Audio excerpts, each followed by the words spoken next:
जय हिंद फ्रेंड। आप सभी का स्वागत है आईएएस ऑल डे क्लासेस पे। हम लोग जो है आज पॉलिटी का एक नया टॉपिक पढ़ेंगे जो है मूल अधिकार, जो एग्जाम के दृष्टि से बहुत ही इंपॉर्टेंट है, जहां से कि लगभग आपको 1 से 2 सवाल आपको देखने को मिल जाएगा पॉलिटी से, यानी पॉलिटी का मूल अधिकार चैप्टर से। जैसा कि देखिए समझिएगा, आपको पता है कि हमारे संविधान में मूल अधिकार का प्रावधान किया गया है, ठीक है। तो मूल अधिकार का अगर प्रावधान किया गया तो वो संविधान के, याद रखिएगा, वो संविधान का मेरा भाग कौन सा है, 3 में किया गया है। संविधान के भाग 3 के अंतर्गत मेरा मूल अधिकार का प्रावधान किया गया है, ठीक है। और दूसरी अगर हम बात करें अनुच्छेद की बात करें, ठीक है, अनुच्छेद संख्या की बात करें, वो बात की गई है 12 से लेके 35 तक बात की गई है। अब बात आता है कि मूल अधिकार किस देशों से लिया गया, इसका स्रोत क्या है, तो याद रखिएगा और से अधिकार होता है और और से अमेरिका होगा, ठीक है। तो अमेरिका से ये मूल अधिकार लिया गया है, ठीक है। ये 3 बात को ध्यान में रख लेना है। तो अब बात आता है कि अधिकार क्या होता है। अगर हम बात करें मूल अधिकार के अंतर्गत तो अधिकार क्या होता है, तो सबसे पहली बात होता है कि अधिकार क्या होता है। आपको पता है एक होता है आपका प्राकृतिक अधिकार, ठीक है, और एक होता है आपका मानवाधिकार, ठीक है, मानवाधिकार, और एक आपका होगा कानूनी अधिकार, ठीक है, कानूनी अधिकार, और एक होगा आपका संवैधानिक संवैधानिक अधिकार, ठीक है। तो अगर हम बात करें अधिकार, मुख्य रूप से आपको कई प्रकार दिखेगा, मुख्य रूप से हम लोग 4 प्रकार का अधिकार को देखते हैं। प्राकृतिक आधार के अंतर्गत वह अधिकार जो जिसके अंतर्गत, जैसे मान लेते हैं सांस लेना हो, ठीक है, सांस लेना हो, या फिर मानव को जो मिला है, फिर या पशु को मिला हुआ है, तो ये सभी जो अधिकार होगा आपका, ये कभी कौन सा अधिकार होगा, प्राकृतिक अधिकार है। मानवाधिकार याद रखिएगा, जो व्यक्ति को, याद रखिएगा, जो व्यक्ति को याद रखिएगा यूएनओ के द्वारा दिया गया है, यह अधिकार यूएनओ के द्वारा दिया गया है, जो आपको जन्म के साथ यह अधिकार आपको प्राप्त हो जाता है, जन्म के साथ, यानी ये लगभग सभी मनुष्य को प्राप्त होता है। जितने भी मनुष्य प्रजाति है, यानी मनुष्य प्रजाति को यह अधिकार प्राप्त होता है, जिसे हम लोग कहते हैं मानवाधिकार कहते हैं, ठीक है। अब बात आता है कानूनी अधिकार को, तो कानूनी अधिकार वह अधिकार होता है जिसके अंतर्गत, याद रखिएगा, जिनके अंतर्गत संसद विधि बना के, याद रखिएगा, जिसके अंतर्गत संसद या विधानमंडल, ठीक है, विधानमंडल जो है आपका विधि बनाकर जो अधिकार आपको दे, ठीक है, वो आपका कौन सा होगा, आपका कानूनी अधिकार होगा। जैसे एग्जांपल के लिए, जैसे वोट डालने का जो अधिकार है वो आपका कौन सा है, कानूनी अधिकार है, क्योंकि जन प्रतिनिधित्व अधिनियम के तहत आपको वोट डालने का अधिकार दिया जाता है, जो कि आपका अनुच्छेद संख्या 326 के अंतर्गत आता है। उसके बाद जैसे आरटीआई का जो अधिकार है, सूचना का जो अधिकार है, वो कौन सा आपका अधिकार है, संवैधानिक यानी कानूनी अधिकार है वो, यानी जो संसद विधि बना के जो अधिकार आपको दे वो आपका होगा कानूनी अधिकार, जो समय के साथ वो आपसे कभी भी, अगर आप देश विरोधी कोई काम कीजिएगा तो आपको छीना भी जा सकता है। जैसे आपको अगर मान लेते हैं कि किसी कानून को आप तोड़ते हैं तो उसके खिलाफ अगर आपको जेल हो जाता है तो आपको वोट डालने का अधिकार को क्या कर दिया जाता है, समाप्त कर दिया जाता है, ठीक है। कहीं कहीं सूचना का अधिकार को भी आपको समाप्त किया जाता है। तो याद रखिएगा, संसद के द्वारा अगर जो कानून के संसद जब विधि बनाकर जो अधिकार देता है वो आपका होता है कानूनी अधिकार होता है। अब बात करते हैं संवैधानिक अधिकार क्या होता है, तो संवैधानिक अधिकार याद रखिएगा, डायरेक्ट जो संविधान ने आपको जो अधिकार दे रखा है, जो कि आपको आज हम पढ़ाएंगे, जो भाग 3 के अंतर्गत आता है। तो याद रखिएगा, संविधान ने जो डायरेक्ट आपका अधिकार दे रखा है, चाहे वो समानता का अधिकार हो, चाहे वो स्वतंत्रता का, शोषण का अधिकार हो, ये सभी अधिकार जो संविधान ने आपको डायरेक्ट दे रखा है वो कौन सा अधिकार होगा, आपका संवैधानिक अधिकार होगा, ठीक है। तो अब बात जब हम कहें कि मूल अधिकार क्या है, मूल अधिकार क्या होता है, अधिकार कितने प्रकार के होते हैं, ये हमने समझ लिया।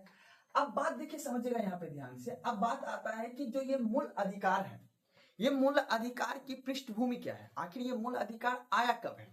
तो अगर हम बात करें मूल अधिकार का पृष्ठभूमि क्या है, तो सबसे पहले याद रखिएगा मूल अधिकार की पृष्ठभूमि की अगर हम बात करें तो सबसे पहले यहाँ समझिएगा, एक जो है आप लोगों का यहाँ पे समझने वाली बात है। तो देखिए ये आपने समझ लिया होगा कि अधिकार कितने प्रकार के होते हैं। तो अब हम लोग समझेंगे कि मूल अधिकार की पृष्ठभूमि क्या है, आखिर इसकी पृष्ठभूमि क्या है, ठीक है। पृष्ठभूमि क्या है, ठीक है। तो सबसे पहले याद रखिएगा ये जो मूल अधिकार है ये आपको 1215 ईस्वी में, याद रखिएगा 1215 ईस्वी में ब्रिटेन के, याद रखिएगा ब्रिटेन के जॉन सम्राट ने, ठीक है, जॉन सम्राट ने अपनी जनता को उसने क्या दिया था, मूल अधिकार दिया था, ठीक है, मूल अधिकार दिया था। तो आपसे क्वेश्चन पूछ देता है, ठीक है ना, कि पहली बार कब मूल अधिकार दिया गया था, तो याद रखना है 1215 ईस्वी में, जिसे जो है क्या कहा गया, मेगना कार्टा कहा गया। क्या कहा गया, मेगना कार्टा कहा गया। तो याद रखिएगा पहली बार जब मूल अधिकार दिया गया था वो था जॉन सम्राट के द्वारा, जो कि ब्रिटेन में दिया गया था। फिर उसके बाद घटना घटती है, तो याद रखिएगा एक आता है 1789 बहुत इंपॉर्टेंट है, जो आपको लोग जानते होंगे, जिसे हम फ्रांस की क्रांति के नाम से जानते हैं। फ्रांस की क्रांति हुई थी 1789, और इसी फ्रांस के क्रांति के तहत सबसे पहली बार, याद रखिएगा फ्रांस की क्रांति के तहत सबसे पहली बार जो जनता को है, याद रखिएगा जनता को स्वतंत्रता, ठीक है, स्वतंत्रता और प्लस समानता प्लस बंधुत्व दिया गया था। तो ये भी कहा जाता है कि फ्रांस की क्रांति के अंतर्गत जो है ये हमने स्वतंत्रता, समानता और बंधुता की बात की थी, और जहां से आपको ये मूल अधिकार की आय की पृष्ठभूमि दिखाई पड़ता है। और उसके बाद 1791 ईस्वी में यूएसए ने, यानी अमेरिका ने पहली बार, याद रखिएगा पहली बार अपने संविधान में, ठीक है, अपने संविधान जिसे हम लोग बोलते हैं बिल ऑफ राइट के माध्यम से अपने जनता को उसने क्या दिया था, मौलिक अधिकार दिया था, ठीक है। अब बात जब ये हो गया कि मौलिक अधिकार दिया गया था जनता को, उसके बाद फिर बात आता है कि भारत में, तो याद रखिएगा 1895 ईस्वी में, ठीक है, बाल गंगाधर तिलक के द्वारा, याद रखिएगा बाल गंगाधर तिलक के द्वारा जो है पहली बार स्वराज, ठीक है, स्वराज की मांग की गई थी कि हमारे जनता का, यानी हमारे देश में हम खुद ही अपना शासन चलाएंगे, खुद ही काम करेंगे, तो उसमें भी मूल अधिकार होगा। तो पहली बार बाल गंगाधर तिलक के द्वारा स्वराज विधेयक के द्वारा, यानी स्वराज के द्वारा मांग किया गया था किसका, फंडामेंटल राइट्स, यानी मूल अधिकार का मांग किया गया था। उसके बाद फिर याद रखिएगा 1917 और 18 में कांग्रेस के मंच से, याद रखिएगा कांग्रेस के मंच से मूल अधिकार का मांग किया गया था, ठीक है, कांग्रेस के मंच से मूल अधिकार की मांग किया गया था। फिर बात करते हैं 1925 ईस्वी में, याद रखिएगा एनी बेसेंट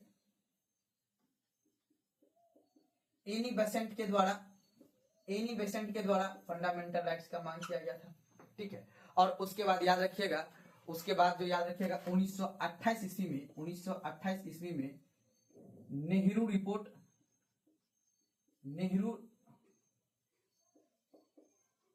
के माध्यम से फंडामेंटल राइट्स का मांग किया गया था। और उसके बाद आप लोगों को पता है 1931 ईस्वी में, यानी 1931 ईस्वी के, ठीक है, कराची अधिवेशन के द्वारा मूल अधिकार का प्रस्ताव रखा गया था, ठीक है, प्रस्ताव रखा गया था मूल अधिकार से संबंधित। और उसके बाद 1931 ईस्वी के द्वितीयक, याद रखिएगा द्वितीयक गोलमेज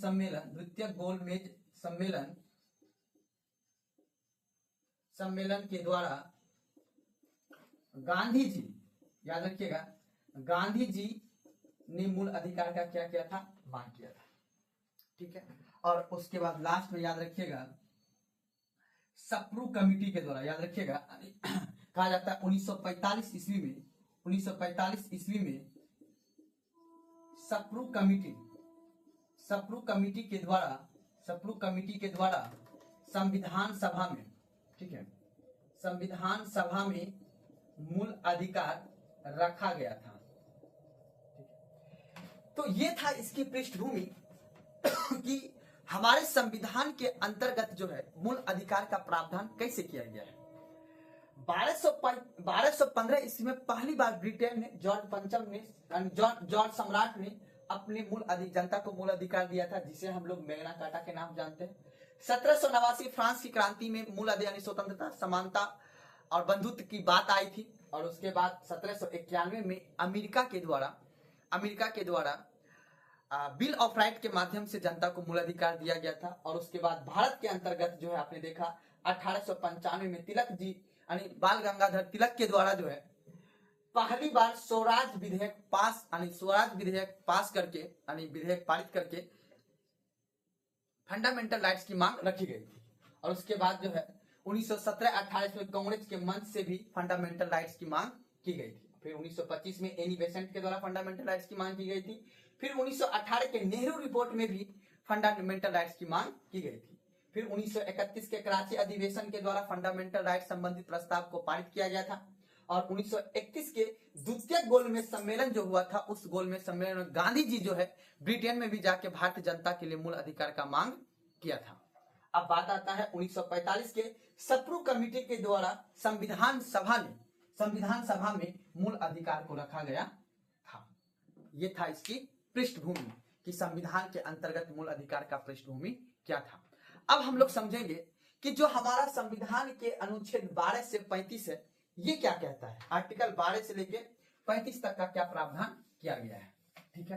तो अब हम लोग देखेंगे एक एक आर्टिकल को कि हमारे संविधान के आर्टिकल 12 और 13 और 14 और 15 के अंतर्गत क्या क्या रखा गया है। तो देखिए सबसे पहले यहाँ पे देखिए सबसे इंपॉर्टेंट ये आर्टिकल है जो कि एग्जाम में पूछ लेता है कि ये आर्टिकल सबसे ज्यादा इंपॉर्टेंट है, जो कि आपके एग्जाम की दृष्टि से बहुत ही ज्यादा इंपॉर्टेंट है। देखिए अगर हम बात करें सबसे पहले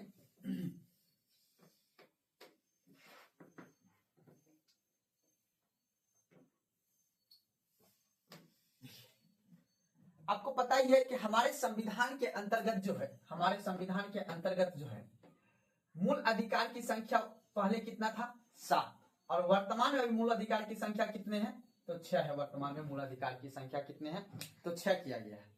तो वर्तमान में मूल अधिकार की संख्या 6 किया गया है, ठीक है। और ये जो मूल अधिकार 6 है आपको पता ही है ये मूल अधिकार की संख्या।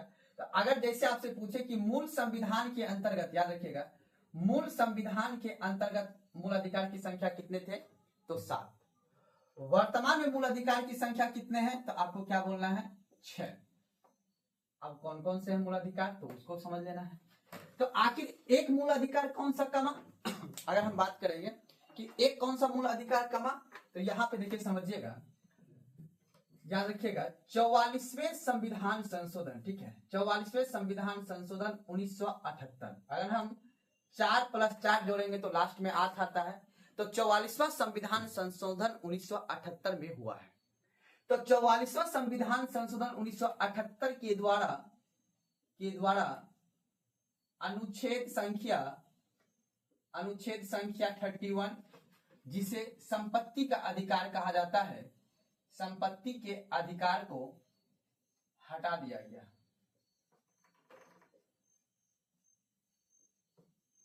इसे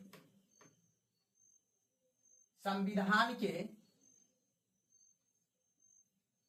अनुच्छेद संख्या 300A में जोड़ा गया। पहले मूल अधिकार की संख्या थी 7 और वर्तमान में अभी मूल अधिकार की संख्या कितने हैं 6। तो कौन सा अधिकार हटाया गया तो वो अधिकार था आपका संपत्ति का अधिकार। कौन से आर्टिकल को हटाया गया तो आर्टिकल नंबर 31 को हटाया गया। जब हटा दिया गया संपत्ति का अधिकार तो कितना बचा अधिकार 6 अधिकार बचा है। तो अगर हम बात करें पहला अधिकार जिसे हम लोग कहते हैं पूरा 100, फिर हम इसका कर देंगे पूरा 100 के बदले फिर हम कर देंगे आधा 100, ठीक है। फिर इधर भी हम लिख देंगे पूरा 100, फिर इधर भी लिख देंगे हम पूरा 100, ठीक है। और बीच में हम लिख देंगे शोध 100 का अधो, ठीक है। अगर हम इसका फुल फॉर्म करेंगे 100 से समानता का अधिकार, समानता का अधिकार, फिर 100 का फुल फॉर्म करेंगे स्वतंत्रता का अधिकार। फिर इस शो का फुल फॉर्म करेंगे तो शोषण के विरुद्ध अधिकार। फिर इससे धार्मिक स्वतंत्रता का अधिकार। अब ये और ये शो में कंफ्यूज होना है तो याद रख लेना है, उपचार हमेशा लास्ट में होता है। तो हम लास्ट लिख लेंगे संवैधानिक उपचारों का अधिकार। और लास्ट में इसका लिखना है संस्कृति एवं शिक्षा का अधिकार। ठीक है, तो ये आपका हुआ 6 प्रकार का अधिकार हुआ है। अब याद रख लेना, संविधान के अनुच्छेद नंबर 12 से 35 के अंतर्गत मेरा आता है मूल अधिकार। तो 12 आर्टिकल और 13 आर्टिकल को अभी हम डिस्कस करेंगे और कहानी स्टार्ट होता है 14 से। तो याद रखना आपको 5 4 2 4 2 4। 5 क्या है?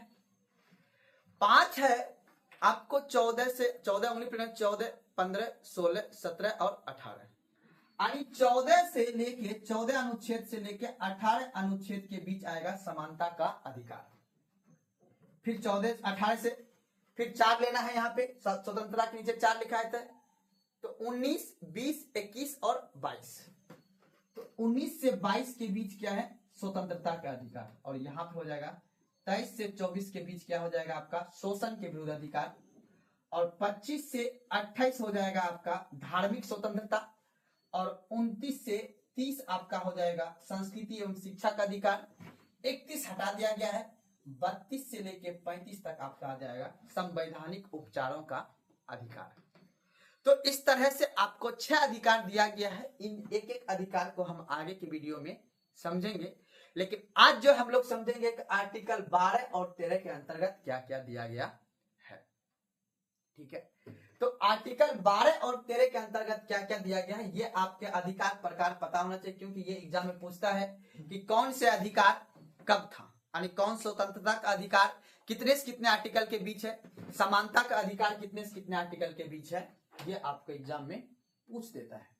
ठीक है, अब हम एक एक आर्टिकल को करके समझेंगे। तो अगर हम बात करें कि आर्टिकल नंबर जो है 12 के अंतर्गत क्या आता है, तो उसके बारे में हम पहले समझ लेंगे कि आर्टिकल 12 के अंतर्गत क्या आता है।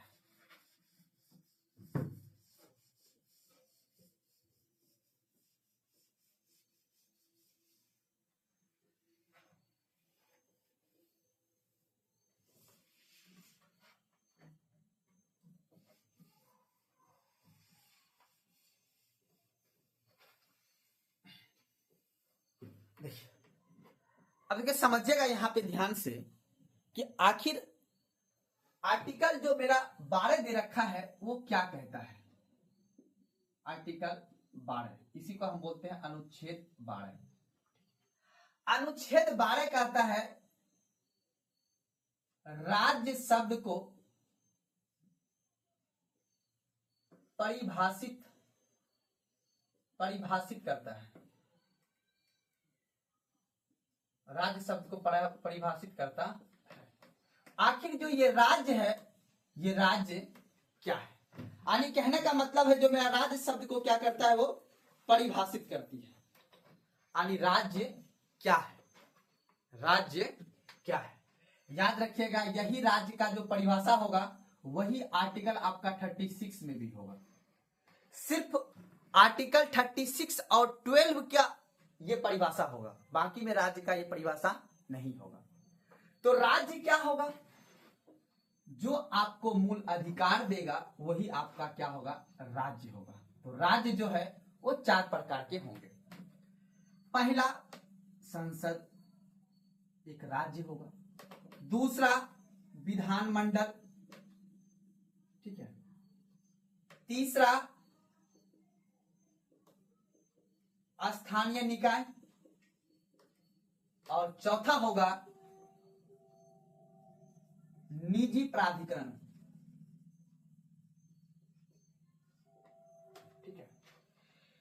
राज्य को हमने 4 वर्गों में बांटा है, ठीक है।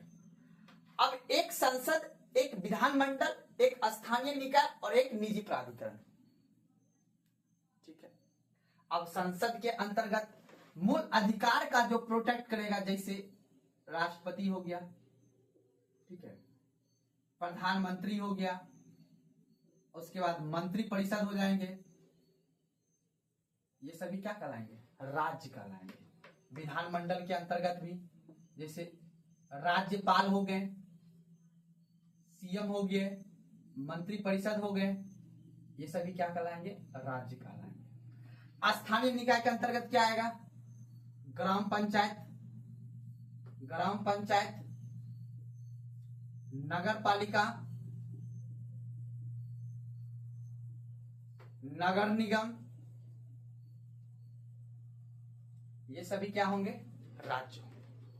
अब सवाल जो पूछेगा, देखिए राज्य का मतलब ये नहीं कि यूपी बिहार क्या है, जो भी मूल अधिकार देगा और जो अधिकार छीनेगा, वो संस्था अगर अधिकार को छीनेगा तो हम उसको न्यायालय में चुनौती जाके दे सकते हैं। तो हम राज्य क्या है उसी के बारे में हम बता रहे हैं। जैसे संसद हमें राज्य है, संसद हमें मूल अधिकार देगा, अगर वो मूल अधिकार नहीं देगा, अगर मेरी मूल अधिकार को छीनने का कोशिश करेगा या न्यून करने का कोशिश करेगा, तो हम उसके खिलाफ जाके संवैधानिक रूप से लड़ सकते हैं। तो वही है कि राज्य शब्द को परिभाषित किया गया है। स्थानीय निकाय समझ लीजिए। अब आता है निजी प्राधिकरण।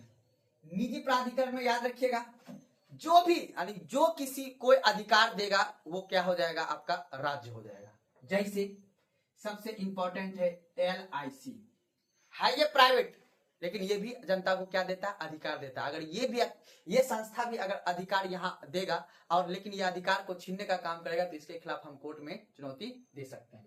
LIC हो गया, बैंक हो गया, रेलवे बोर्ड हो गया, जैसे रेलवे बोर्ड नौकरी वगैरह देती है बच्चे को, वो भी एक संस्था है, वो भी एक राज्य है। कारखाना हो गया, विश्वविद्यालय हो गया, ये सभी क्या है? एक प्रकार से राज्य। उसके बाद ONGC हो गया, BSNL हो गया, ठीक है। उसके बाद जो है एयरपोर्ट हो गया, UPSC संस्था हो गया, ठीक है। और उसके बाद याद रख लेना है, जैसे मैंने बताया, जो राष्ट्रपति हो गया, ये सब तो मैंने बता ही दिया है। अधिकारी हो गया, ये सभी क्या है? एक प्रकार से राज्य है। ये भी आपको मूल अधिकार देगा। अगर ये भी व्यक्ति अगर मूल अधिकार आपका छीनेगा तो इसके खिलाफ न्यायालय में हम लोग जा सकते हैं। ये एक संस्था है जो राज्य आता है। अब आता है राज्य जो नहीं है। राज्य जो नहीं है, जैसे BCCI हो गया, NCERT हो गया, ICICI बैंक हो गया, ये सभी राज्य नहीं है। उसके बाद याद रख लेना है न्यायालय हो गया। न्यायालय का जो संवैधानिक रूप होगा वो आएगा, उसकी समीक्षा की जा सकती है अगर वो जजमेंट देगा, लेकिन पूर्ण तरीका से वो न्यायालय क्या आएगा? राज्य नहीं होगा। निजी विश्वविद्यालय हो गया, निजी जो प्राइवेट विश्वविद्यालय होता है वो एक राज्य नहीं है। इस तरह से याद रख लेगा। एक वक्फ बोर्ड हो गया, ये भी एग्जाम में पूछता है, वक्फ बोर्ड ये भी राज्य नहीं है। तो इस तरह से आपको ये याद रख लेना है कि राज्य क्या होता है। आखिर अनुच्छेद 12 के अंतर्गत राज्य शब्द को परिभाषित किया गया है और उसमें हमने राज्य को 4 वर्गों में मैंने देखा, एक संसद, एक विधानमंडल, एक स्थानीय निकाय और एक निजी प्राधिकरण, और जो राज्य का संस्था नहीं है। निजी प्राधिकरण के अंतर्गत कौन कौन से राज्य को दर्जा दिया गया? LIC हो गया, बैंक हो गया, रेलवे हो गया, कारखाना हो गया, ONGC हो गया, BSNL हो गया, एयरपोर्ट हो गया, UPSC हो गया, राष्ट्रपति हो गया। या सरकारी जो भी अधिकारी है उसको यह अथॉरिटी है कि वो अपने आप में क्या है? राज्य, जो कि आप जनता को मूल अधिकार दे सकता है। ये था आपका आर्टिकल 12। अब हम लोग देखेंगे आर्टिकल 13 को, क्या आर्टिकल 13 क्या कहता है। तो याद रखना है आर्टिकल 13 की अगर हम लोग बात करेंगे, देखिए ये भी सब बहुत इंपॉर्टेंट आर्टिकल है आर्टिकल 13, तो उसको भी हम लोग एक बार देख लेते हैं आर्टिकल 13 क्या कहता है। देखिए यहां से क्वेश्चन पूछता है कौन राज्य है कौन राज्य नहीं है। ऑप्शन में याद रखिएगा बीसीसीआई हो गया, एनसीईआरटी हो गया, आईसीआईसी हो गया, न्यायालय हो गया, ये सभी राज्य नहीं है। ठीक है,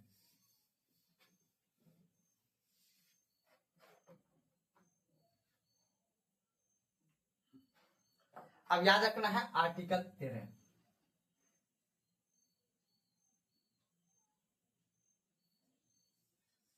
आर्टिकल 13 क्या कहता है। अब देखिए यहां पे समझिएगा आर्टिकल 13 जो है, ध्यान समझिएगा आर्टिकल 13 क्या कहता है। तो आर्टिकल 13 बहुत ही इंपॉर्टेंट है। आर्टिकल 13 कहता है जो विधि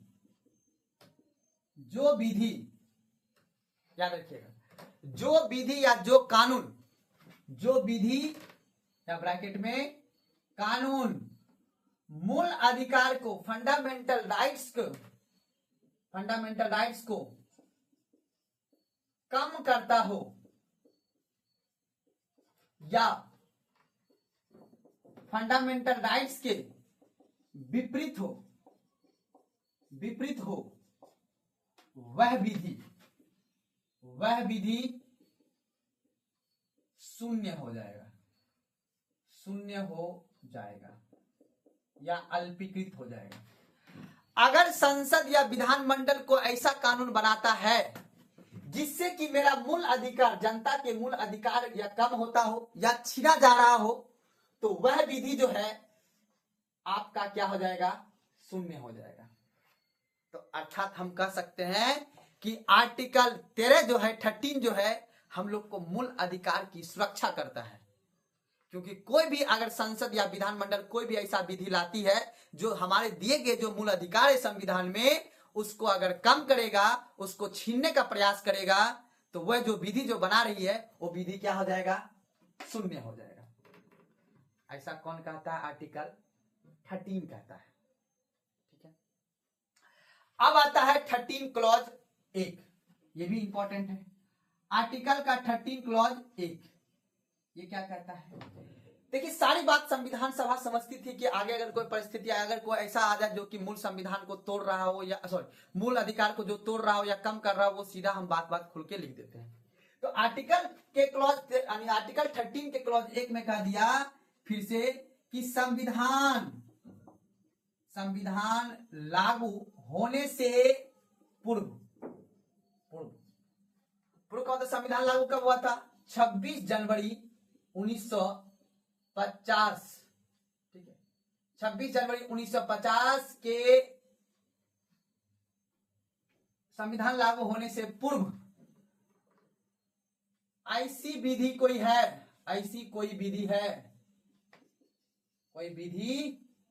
है जो वर्तमान के मूल अधिकार को कम करता हो तो वह विधि शून्य माना जाएगा। सिंपल सी बात है।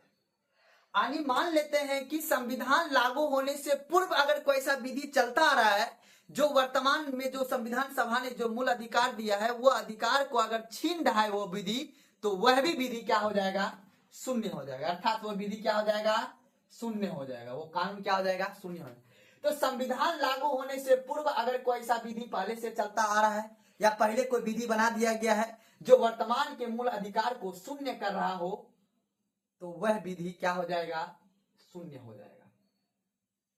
ठीक है, याद रखना, ये संविधान लागू होने से पूर्व की बात कहती है।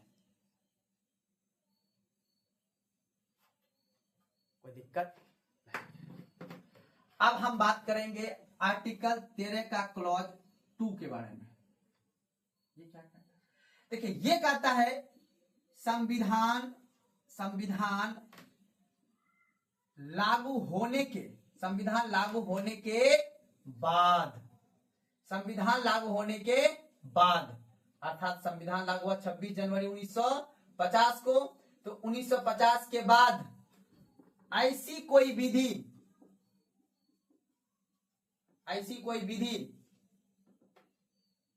बनाई जाएगी, ऐसी कोई विधि बनाई जाएगी जो मूल अधिकार यानी फंडामेंटल राइट्स को कम करता हो, तो वह विधि शून्य माना जाएगा। वह विधि क्या माना जाएगा? शून्य माना जाएगा। साफ साफ बता दिया है कि संविधान लागू होने के बाद भी अगर कोई सरकार या कोई भी व्यक्ति मूल अधिकार को छीनने का प्रयास करेगा विधि बनाकर, तो वो भी कानून क्या हो जाएगा? शून्य हो जाएगा। ठीक है, अब देखिए बार बार यहाँ पे विधि बढ़ा रहा है। ठीक है, बार बार विधि बढ़ा रहा है, यहां भी विधि है, अब यहां भी विधि है। तो सरकार ने साफ कर दिया कि आर्टिकल 13 के क्लॉज 3 में कि कहा दिया कि आखिर विधि क्या है, विधि क्या है। साफ साफ कह दिया कि विधि क्या है।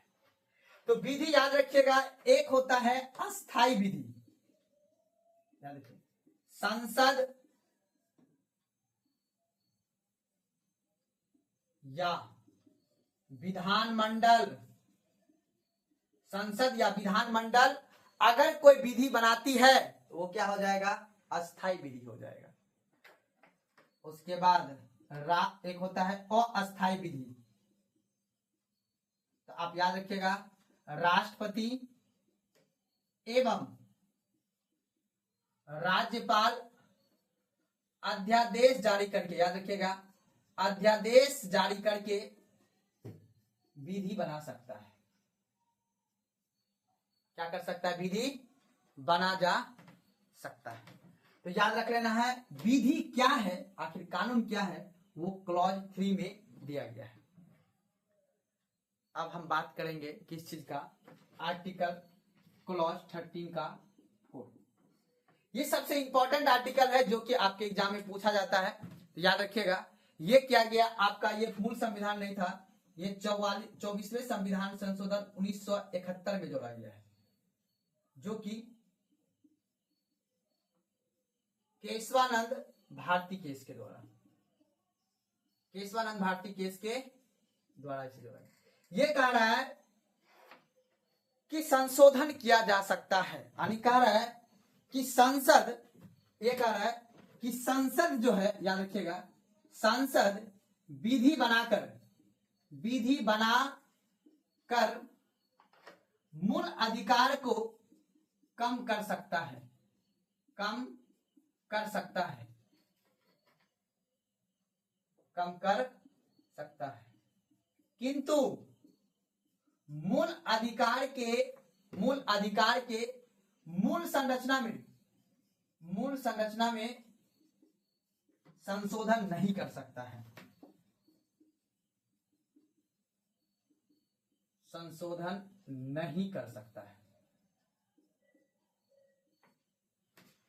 तो यहां पे एक चीज को समझिएगा, ये सबसे मेन इंपॉर्टेंट है कि क्लॉज 13 का 4 जो क्या कहता है कि 24वें संविधान संशोधन 1971 के केशवानंद भारती केस में ये लिखा गया कि संसद अगर चाहे तो विधि बनाकर मूल अधिकार को कम कर सकता है, किंतु वो मूल अधिकार के मूल संरचना में संशोधन नहीं कर सकता। ऐसा नहीं कि अगर कोई काम योग्य अधिकार है या काम योग्य का कोई संशोधन है जिससे सामूहिक विकास हो रहा है, जिससे कि किसी का मूल अधिकार का हनन नहीं हो रहा है, तो वो संशोधन कर सकती है। उससे मूल अधिकार थोड़ा कम भी होगा तो कोई दिक्कत नहीं है, लेकिन मूल अधिकार के मूल संरचना में बदलाव संशोधन संसद या विधानमंडल नहीं कर सकती है।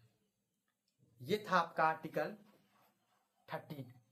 आर्टिकल 13 के अंतर्गत 4 क्लोज है जो कि हमने बता दिया। आर्टिकल 13 आपको याद रखिएगा, इसी के तहत जो है, आर्टिकल 13 के तहत ही जो है, आर्टिकल 32 के तहत सुप्रीम कोर्ट को यह अधिकार मिला है कि मूल अधिकार की सुरक्षा करेगा, और हाईकोर्ट को 226 के तहत, आर्टिकल 226 के तहत हाईकोर्ट को मूल अधिकार का क्या देता है? सुरक्षा करता है। यानी न्यायिक पूर्वालोकन का जो सिद्धांत है इसी आर्टिकल के तहत काम किया जाता है। यानी कोई भी कानून अगर सरकार बनाती है, अगर वो कानून हमारे मूल अधिकार को छीनने का प्रयास करता है तो न्यायपालिका तुरंत क्या लगा देगी? रोक लगा देगी। तो अर्थात हम कह सकते हैं कि संसद या विधानमंडल को ऐसा विधि या कानून बनाती है जिससे मूल अधिकार मेरा कम हो रहा हो, तो वह मूल अधिकार के विपरीत हो, तो वह विधि जो संसद बना रही है वो क्या हो जाएगा? शून्य हो जाएगा। ऐसा कहता है आर्टिकल 13। तो आर्टिकल 13 समझ ले, इसके क्लॉज आपके देख लिए, इसको आप लोग उतार लीजिएगा। अब हम लोग अगला आर्टिकल को देखेंगे। अगला आर्टिकल बहुत इंपॉर्टेंट है आपको, जो कि मैंने बताया था समानता के अधिकार के अंतर्गत की आर्टिकल 13 समानता का अधिकार क्या कहता है। तो अब हम लोग वो चीज को देखेंगे।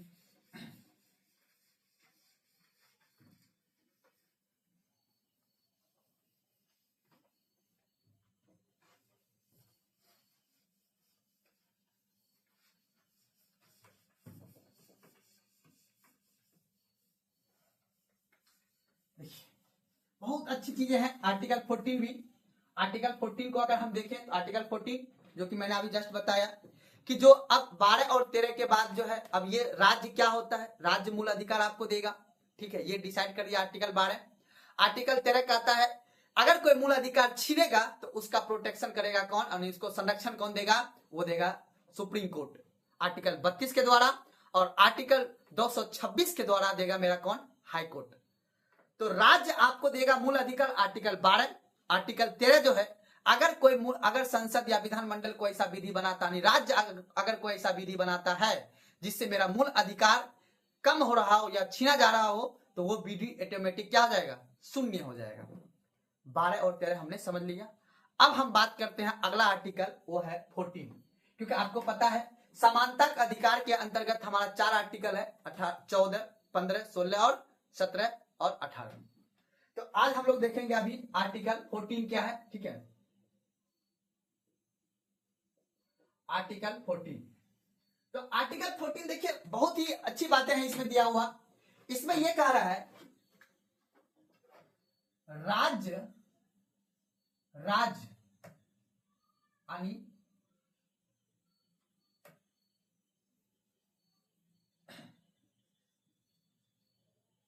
विधि के, याद रखिएगा, कह रहा है आर्टिकल 14 जो है, आर्टिकल 14 देखिए ध्यान समझिएगा, यहाँ पे कह रहा है यहाँ पे कि राज्य किसी व्यक्ति को, यानी यहाँ पे कह रहा है राज्य जो है, राज्य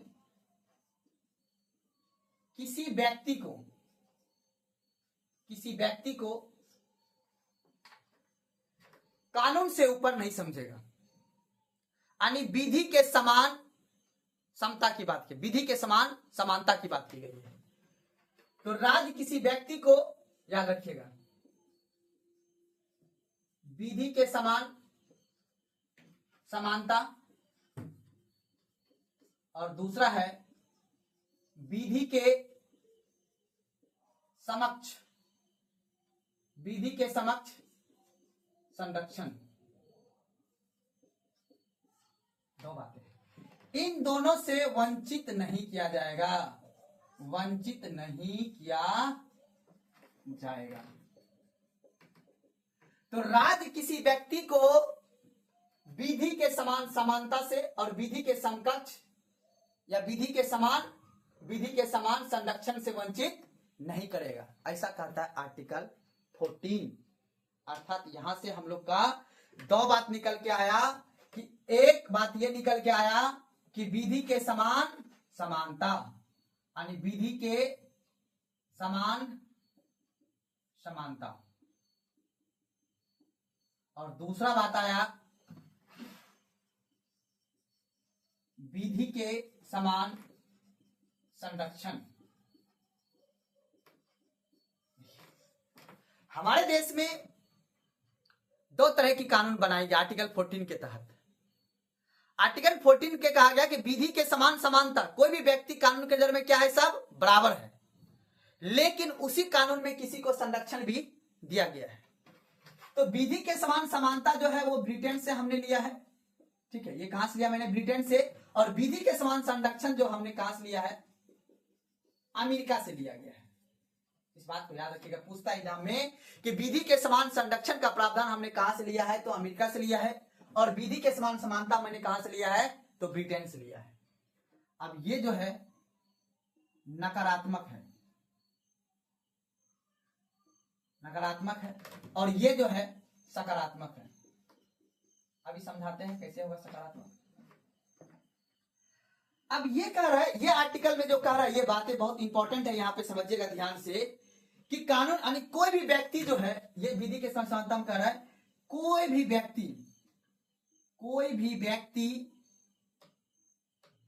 कानून से ऊपर नहीं है, कोई भी व्यक्ति कानून से ऊपर नहीं है।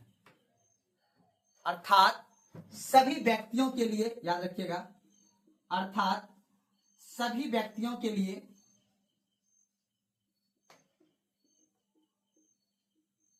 समान कानून है।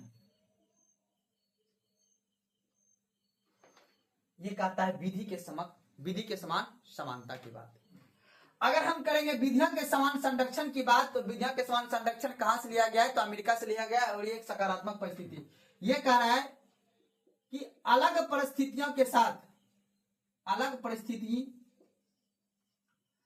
परिस्थिति वाले व्यक्ति के साथ, अलग परिस्थिति वाले व्यक्ति के साथ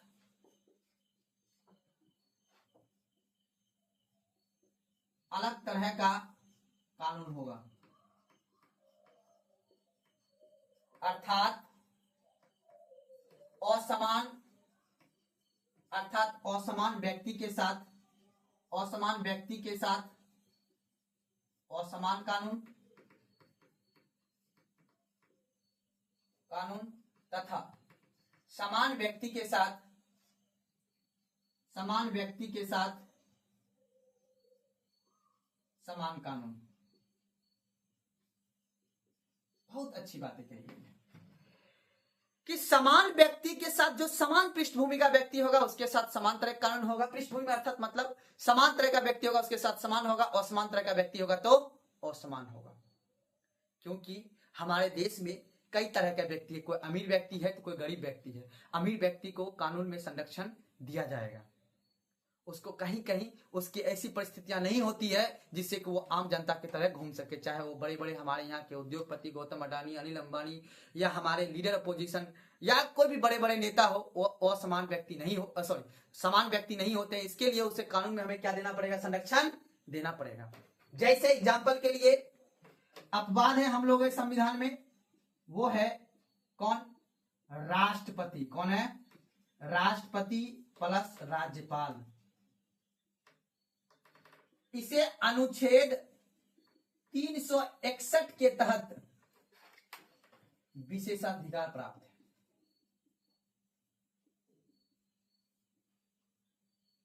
तो याद रख लेना है कि असमान व्यक्ति आ गया। अब कानून किस व्यक्ति को संरक्षण मिलेगा, तो याद रखिएगा राष्ट्रपति और राज्यपाल को अनुच्छेद 361 के तहत इसे विशेषाधिकार प्राप्त है। अगर व्यक्ति ये कोई गलत काम करता है तो इसे समान कानून के तहत सजा नहीं दिया जाएगा, पहले इसे पद से हटाया जाएगा और उसके खिलाफ इसके कार्रवाई की जाएगी। तो इसे क्या मिल गया, विधि के समान इसे क्या मिल गया, संरक्षण मिल गया राष्ट्रपति और राज्यपाल को। दूसरा आता है आर्टिकल 105, जिसे हम कहते हैं संसद के सदस्य को विशेषाधिकार प्राप्त है। उसके तहत ही अगर कोई संसद का सदस्य है, अगर वो संसद भवन में को ऐसी स्पीच दी है, ऐसा कोई भाषण दिया है जिससे कि किसी का आहत हो रहा है और कोई व्यक्ति मानहानि का उस पर केस कर दिया, तो उस व्यक्ति को उसमें विशेषाधिकार प्राप्त है कि उस पर कार्रवाई नहीं की जाएगी। ठीक है। फिर आता है आर्टिकल 194, विधानमंडल के सदस्य।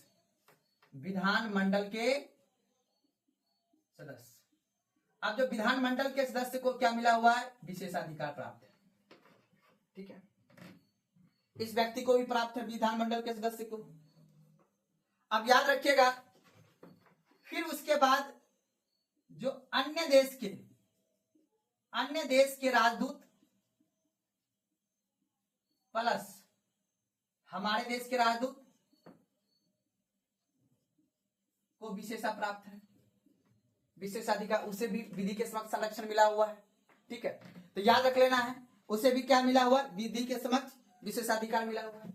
उसके बाद है डीपीएसपी, डीपीएसपी के अंतर्गत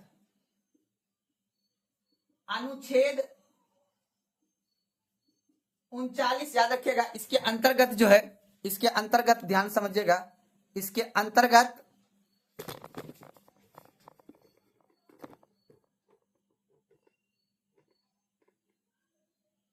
याद रखिएगा, डीपीएसपी के अंतर्गत 39 ख और 39 गो, ये दोनों के अंतर्गत अगर राज्य कोई कार्य कर रहा है, अगर राज्य कोई कार्य कर रहा है तो कोई भी व्यक्ति, याद रखिएगा, कोई भी व्यक्ति आर्टिकल 14 के तहत, आर्टिकल 14 के तहत न्यायालय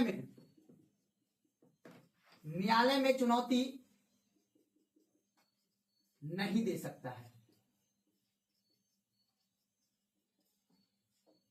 अब देखिए, सबसे इंपॉर्टेंट बात है कि डीपीएसपी के अंतर्गत अगर कोई व्यक्ति 39 ख और 39 ग के तहत मानते सरकार उत्थान के लिए काम कर रहा है, महिला के लिए सुरक्षा का काम कर रहा है, या समाज में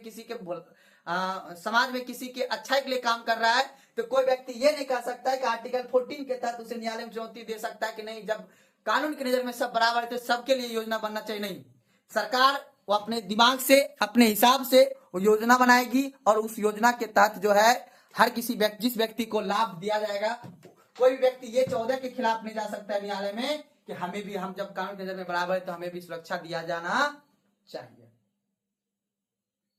याद रख लेना इस बात को, कोई दिक्कत यहां पे नहीं। अब देखिए, कुछ लगा हुआ है युक्ति युक्त प्रतिबंध।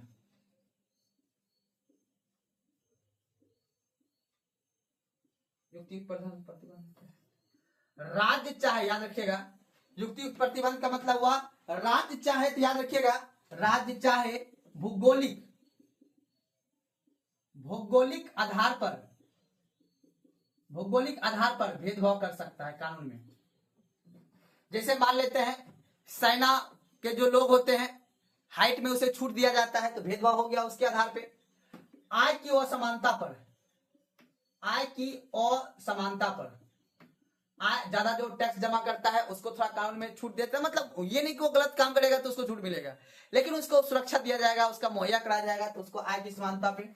राज्य के हितों के लिए भी छूट दिया सकता है, राज्य के मानते कोई काम कर रहा है राज्य के हितों के लिए, तो इन सभी। उसके बाद याद रखिएगा, लिंग के आधार पे भी कानून में थोड़ा सा संरक्षण दिया सकता है। जैसे महिला के लिए महिला थाना बनाया गया है, तो लिंग के आधार पे उसे कानून में थोड़ा छूट दिया जाएगा, उसकी बातों को जल्दी सुना जाएगा।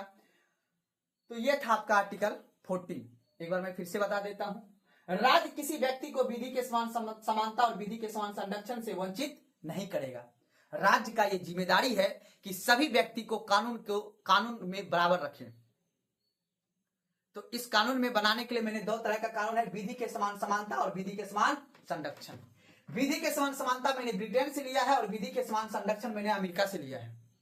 ठीक है, अब विधि के समान समानता, कोई भी व्यक्ति कानून से ऊपर नहीं होगा, अर्थात सभी व्यक्ति को कानून का सामना, यानी कानून की नजर में वो क्या रहेगा, बराबर रहेगा। दूसरा कारण है विधि के समान संरक्षण, किस व्यक्ति को संरक्षण मिलेगा, अलग परिस्थितियां वाले के लिए व्यक्ति के साथ अलग तरह का कानून होगा, अर्थात असमान व्यक्ति के साथ असमान कानून होगा और समान व्यक्ति के साथ समान कानून होगा। जैसे असमान व्यक्ति मैंने बताया राष्ट्रपति और राज्यपाल को 361 के तहत उसे विशेषाधिकार प्राप्त है, तो उसके लिए आर्टिकल 14 लागू नहीं होगा, उसको कानून में संरक्षण दिया जाएगा। आर्टिकल 105 के तहत संसद के सदस्य को विशेषाधिकार प्राप्त है, उसको भी संरक्षण दिया जाएगा।